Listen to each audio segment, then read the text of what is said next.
Krishnamurti says that it is supposed to be the concern of every individual to bring a kind of society where the values are different, where man is not fighting against man, where there is no war. Quote, I think you all must be concerned with how to bring about a different world, in which we have a totally different set of values, a world in which man is not against man, and in which wars have come to an end. Unquote. Krishnamurti talks of two different kinds of values, values that are false and values that are not false. The difference appears to be lying in the fact that while values created by man are considered as false by him, he considers uncreated values, that is, values that are uncreated by human minds, as not false, and justice would come within them. Krishnamurti doesn't define uncreated values. They are results of negations of false values. They cannot be achieved. One comes upon them as the false values do not remain. Peace is where there is no conflict. Truth is perception of the false as false. Happiness is as there is no effort. These for him are true values. However, as one studies Krishnamurti, one comes to see that peace, on one hand, makes individual happiness possible. On the other hand, can come about only depending on individuals. In other words, it is in peace that it is possible for man to come upon happiness, and yet peace can come only through dropping of false values by the individuals. About peace, he says that one needs it to understand oneself. Quote, we must have peace in order to grow, to flower, to understand, to explore into ourselves and see what we can find there. Unquote. As we understand the very process of our lives, happiness comes. Quote, if you can understand the process of life without condemning, without saying it is right or wrong, then I think there comes creative happiness which is not yours or mine. Unquote. Krishnamurti says, it is essential that one is happy, for without being happy, life becomes superficial and meaningless. Quote, without being intelligently happy, life becomes very superficial, futile, and rather dreary. Unquote. But, as Krishnamurti has declared, if peace were to be found, peace cannot be set up as a goal. Rather, peace is, as individuals stop creating confusions. Quote, peace can only be when confusion which you and another make ceases. Unquote. For Krishnamurti, the individual alone can bring about societal change, because it is the individual himself in the first place who has brought about the society. Quote, though society may be an entity apart from you, you have created it. Unquote. According to Krishnamurti, as each individual tries to be secure, we automatically bring in confusion. The present society, as he sees, is the product of such a way of living. Quote, the society about us is the outcome of our desire to be secure, to be safe, to be permanent in our own particular form of conditioning, and being unaware of our conditioning, we continue to create more problems. Unquote.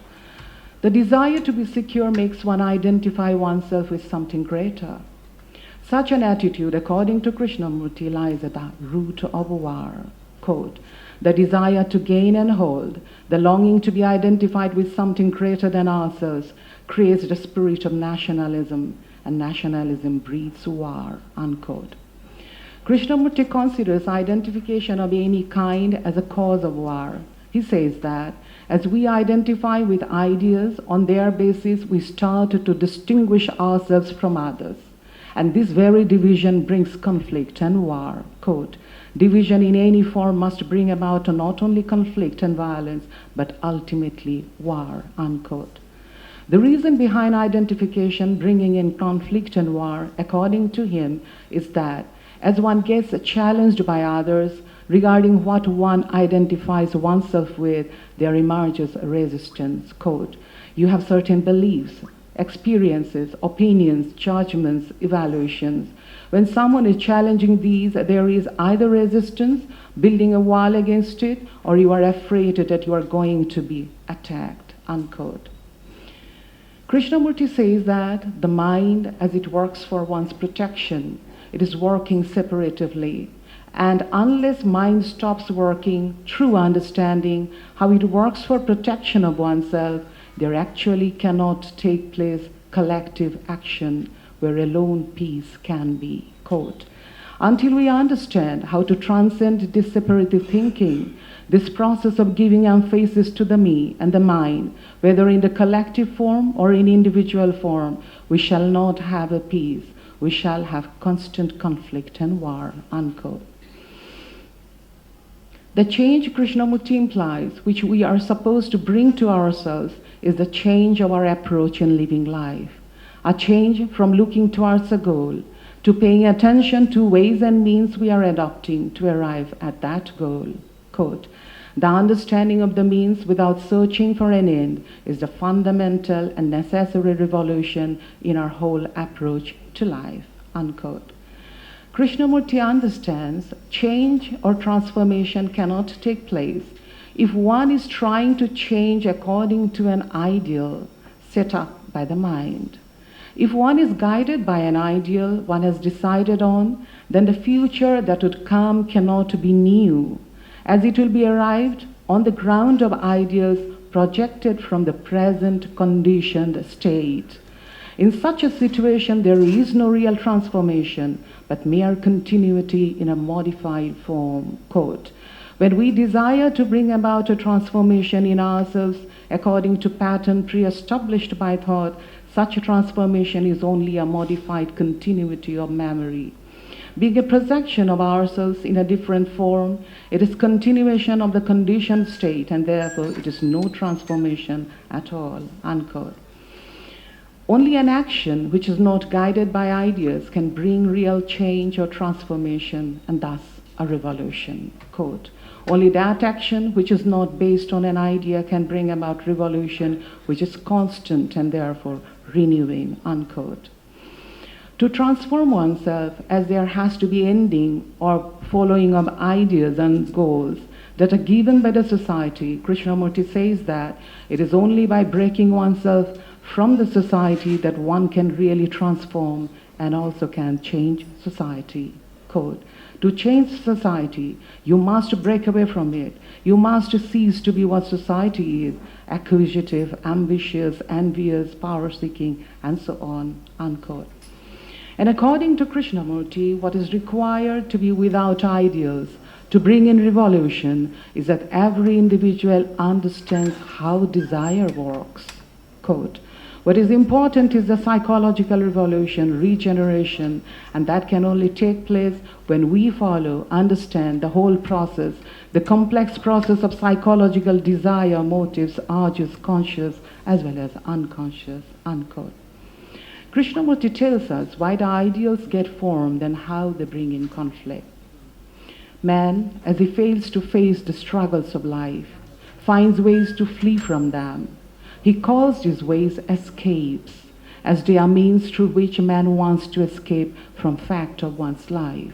Quote, they create religious beliefs, ideas, they worship the image of an imitation which they call God.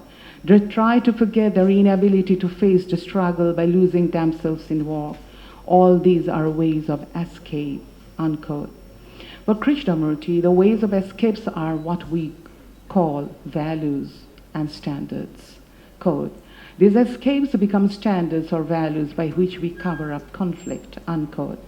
Ideals are these values by looking towards which one hopes to forget the conflict one is in. But any such search, and in and through ideals, whatever that ideal may be, results in conflict. Krishnamurti's logic is that as one searches, one's action is robbed of completeness, for one is looking towards and paying attention to that where one hopes to find happiness. Quote, if we are constantly looking to a future gain, to a future from which we shall derive advantage, development, greater strength for acquisition, then our action in the present must be incomplete. Unquote. And it is from incomplete action that conflict emerges. Krishnamurti gives reasons why search, which is value determined, gives rise to incompleteness of action and consequent conflict. He says that man does not like the feeling of uncertainty, of finding or keeping happiness. Quote, why have human beings projected values? Is it to give guidance in daily life? Is it to give them a sense of purpose without which life seems uncertain, vague, without direction? Unquote. And in our desire to avoid uncertainty, we start following values, which we want to believe would lead us to happiness that would be forever. The values are, however, chosen on the basis of either one's past experiences, that is, which once made one happy, or by being told to be sure ways to happiness by others. Quote, unconsciously, without our giving deliberate thought to it, we are trying to seek certainty, certainty born from knowledge which we gather from books, experiences, or experiences of a wise man. So in seeking this certainty, we establish ideals based on what others have said with conviction, seasoned with tradition. They become, as it were, the touchstone by which we choose, so that, as a weight, as a measure, we can use that ideal or that certainty to judge what is false and what is true, what is essential and what is not essential. Unquote. Krishnamurti uses the term environment for the menu or the set of choices of values provided to individuals by society or humanity at large. This being so, as Krishnamurti explains, we make the past the foundation by which we try to live life in the present. Values and ideals are a product of the past, as they are constructed from past experiences, personal or societal. But as we try to live the present with values given by the past, conflict gets intensified, for we are attempting to meet the present, the actual, with the non-actual. Quote, you have a set of values established through experience, through tradition, and these values have become your guides. With these past standards and values, you approach a fresh experience which must naturally create conflict. Unquote. For Krishnamurti, the values and ideals have to go for man's search and subsequently for conflict to end. As he sees it, so long the values are there, man will continue looking towards them to guide him in his search for happiness. But if one comes to see that there are actually no guides, which is truth, one will get involved in the present, which is to make the action complete.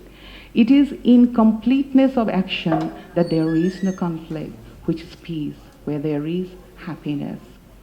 Krishnamurti says that truth comes as mind gets emptied of values. Quote, until the mind frees itself from this continual process of attributing values, it is never fresh, new, never creatively empty, for in creative emptiness alone is there birth of truth. Unquote. Again, as Krishnamurti says that it is in completeness of action that there is truth, it appears that for him, mind without ideals is where there is completeness of action. He also says that it is in completeness of action that there is no effort. For Krishnamurti, it seems to be the mind without ideals which is without effort.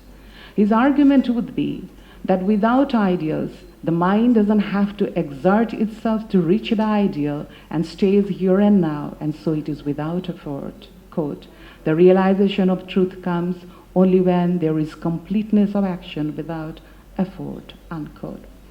And for Krishnamurti, living without effort is bliss.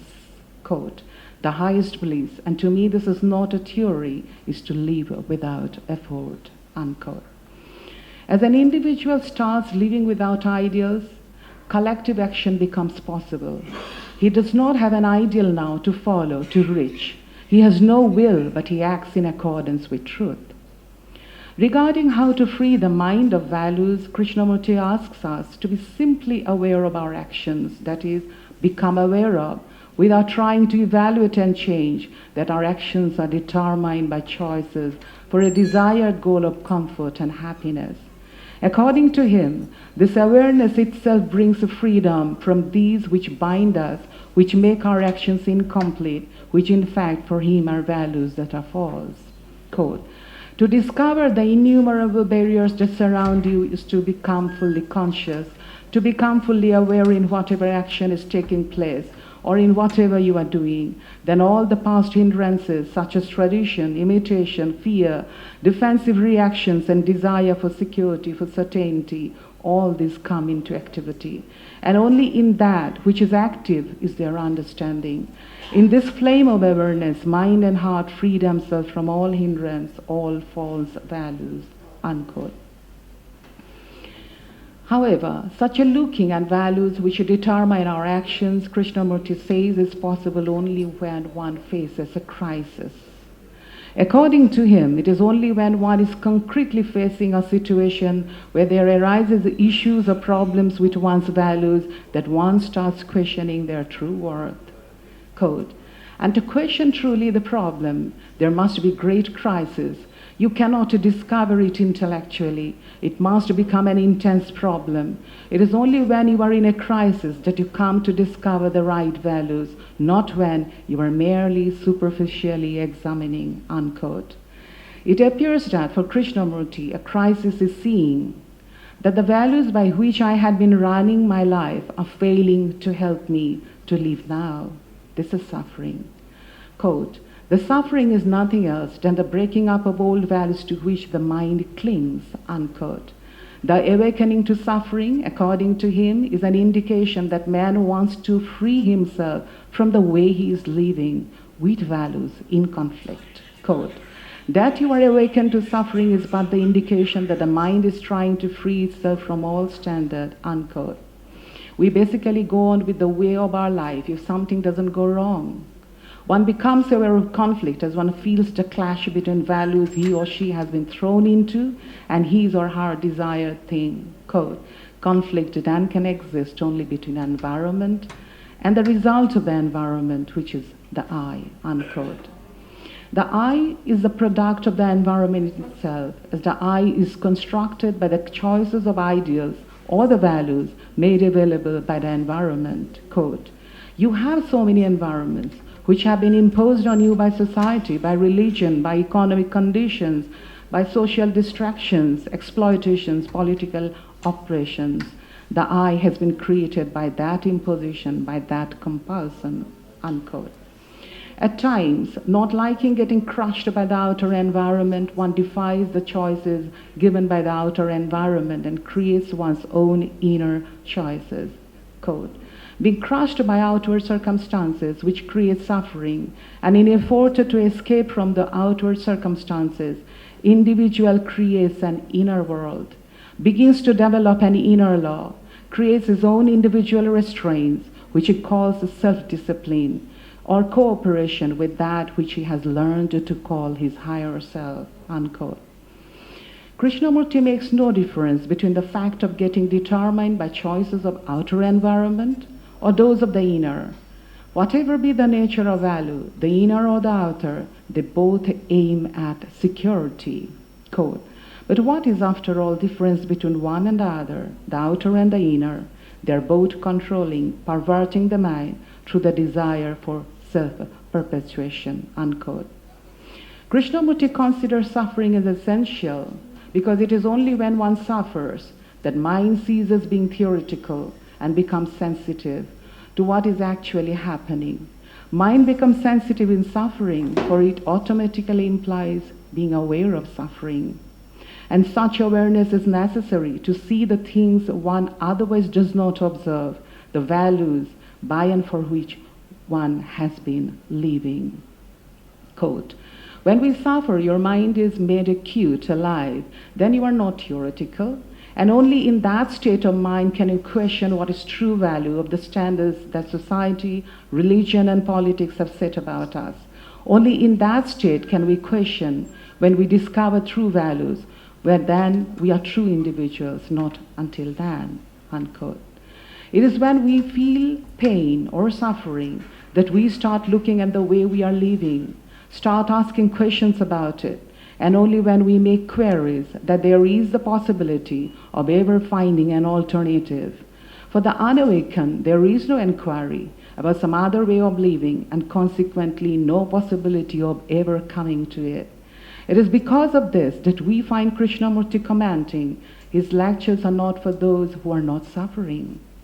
That is, his words have no significance for the non-sufferer, which also seems to reinstate his assertion that conflict is a fact of every human being's life, though one may or may not be consciously aware of it. Quote, if you're not caught up in conflict, then continue in your present way. If you're absolutely unconscious of struggles and suffering, if you're unaware of your own disharmony, then go on living as you are. If you are not discontented, if you are not aware of intense disharmony in and about you, then what I tell you about the futility of accumulation can have no meaning to you. Unquote. However, to be merely awakened is not sufficient. It also is required that one does not run away from it. We need to let suffering keep us awake. Quote, when people suffer, when they are caught up in conflict, that very suffering and conflict should keep them intensely aware. Unquote. For Krishnamurti, this awareness would be observing without trying to change. It is merely looking how one is determined and living by and for values and ideals. According to him, as one becomes aware of how one is determined by the choices given by environment or by oneself, who is a product of the same environment, there is a release from the determining factors, and it is here that one sees truth. In Krishnamurti's philosophy, this is what goes by the name of choiceless awareness. This is also called meditation and self-knowledge. According to Krishnamurti, when one sees what is happening, that one acts by for values and ideals, one automatically comes to see the falsity of these values. This seeing of false for Krishnamurti itself is a perception of truth. Quote, when we are conscious of the actual, there is the immediate perception of the false. That very perception of the false is truth. Unquote. The seeing of how one is governed actually brings in the realization of trouble with personal ideals and values. This is truth realization. This realization makes one free from ideals, which so long have governed oneself, and makes one's action free from ideals. Rather, one acts from truth now. Quote, and it is only when you and I discover the truth, which is not personal or individual, that there is possibility of bringing about a revolution which is not a revolution of ideals, but of truth. Unquote. Thank you. I thank Sri Vishnu Mohan Foundation and Sri Jnana Advaita Peetham for inviting me and giving me the chance to share my thoughts and to share in the thoughts. Thank you so much.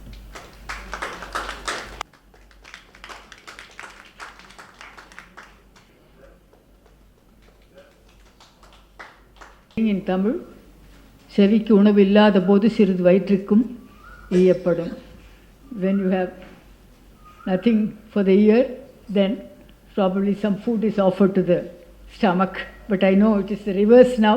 We have listened to such wise people. I will be very, very brief. I must say that the papers, at least two of the papers created a very volatile situation. One on human rights, challenging the Enlightenment view of Western Enlightenment view of human rights. I remember that when we were heading the departments,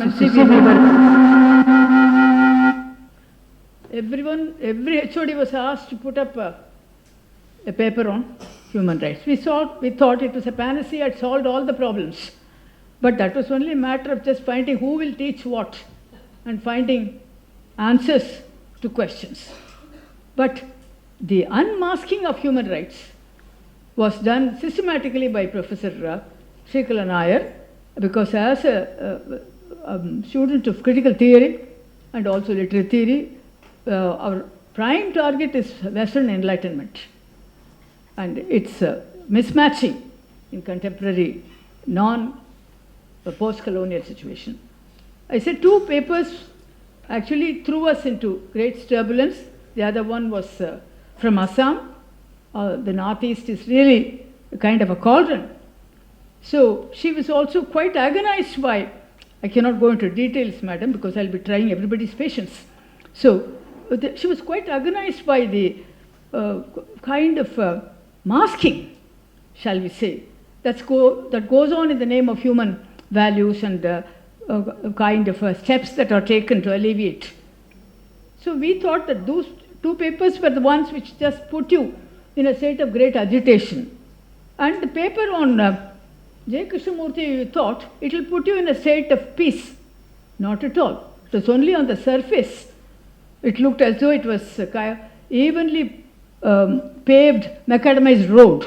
But anybody who has some acquaintance with J. Krishnamurti knows that while the road is being paved, it's like a corporation, the road is also being dug out. And so she just said very clearly that the dissonance that is there within us, I do not know, madam, if I'm paraphrasing you properly, but I'm using general terms, because you quoted extensively J. Krishnamurti. I also spoke from this platform on J. Krishnamurti on education in one of the peace conferences on education.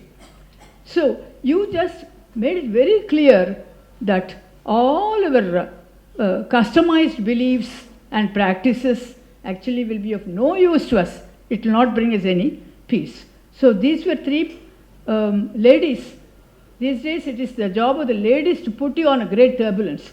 That gong, tormented sea, as Yeats wrote in his famous poem, Byzantium, at the end of the day. Okay? And so, where will you find the salve? S-A-L-V-E.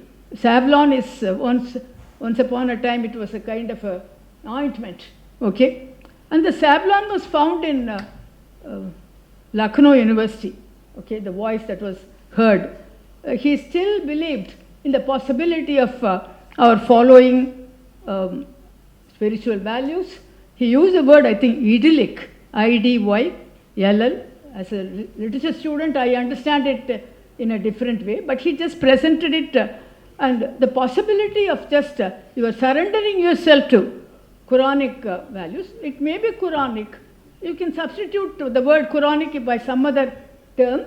It could be Gita, it could be anything else, but it is still a way of just actually calming the nerves. So that was one thing, whether it was going to be useful to some people and not many people like Shrikala Nair and all the Assamese, Professor Indra Chowdhury and so on. So even for our friend who wanted 23 minutes, but we gave you 25 minutes, madam. So I hope you are satisfied with that. I didn't police you. So on the other hand, the first gentleman who spoke, he was my doctor. Okay, so every day I take his prescription, and I believe he is doctor to so many people. He was quite blithe. For being a heart surgeon, it's very difficult to catch him there. You wait for 6 hours and then you may be able to see him, or you may not be able to see him. By the time you may croak. But he will not apologize to you, because he is saving humanity. He is not there bound to save you. But he just made it very clear that, illness is there. Don't worry about your physical illness. Be psychologically free. Be happy. Enjoy. So that was also right in the beginning, right in the morning, to listen to that was really very interesting. So these two ladies, one from Kerala and another from, and then you from Assam, you are, what shall I say, the peripheral states in India. Okay, madam, you are oceanic state, we are also oceanic state. So with our Dravidian model, we are every now and then threatening the center, and you with your Middle East model, you see, you are threatening the center. And these two people are threatening us in terms of their ethnicity, but giving it a universal idea of just, I should say, trouble rather than that. As I said, as Yeats put it, you see, that dolphin torn, that gong tormented sea. That's the last line of Byzantium. I can never forget that. Okay, and then in the midst of all this, I do not know, there are so many people, and the corporate people, we always think of them, we have a kind of a double orientation towards corporate people. We want their money, but we also think of them as people somehow who rob you of your human values. But that gentleman spoke very well. He agreed, he accepted all the problems which corporate world creates, and we humanities teachers, we don't understand much of it, because we live in some other worlds. Okay. On the other hand, he also pointed to the kind of a difficulty that we have when we practice the corporate value to a logical extreme. I don't know, that's how I understood it. And then, of course, the last one about, I don't know if that's the last one, about law. Oh, okay. So he talked about 4 kinds of law, and I just jumped because if I get a chance in the evening to say something. I was about to talk about the difference between the spirit of law and the letter of law, as Shakespeare treated it in Merchant of Venice and Measure for Measure and later and so on. But this man made use of professional language, and he just gave a very empirical, practical situation. So I do not know if I have left out anyone. That doesn't matter. We cannot do complete justice to anything. Then that means you have missed the experience. You leave something for imagination. And so I thank once again. I just said I'll finish in 5 minutes. So Ms. Padmanabhan, I hope I have. Thank you so much. Every speaker was so very meticulous. And so we were, of course, time bound, but I was taking serious notes in the hope that I will improve myself in future. Just reading these things. Thank you, Swamiji, for your inspired presence. Thanks a lot.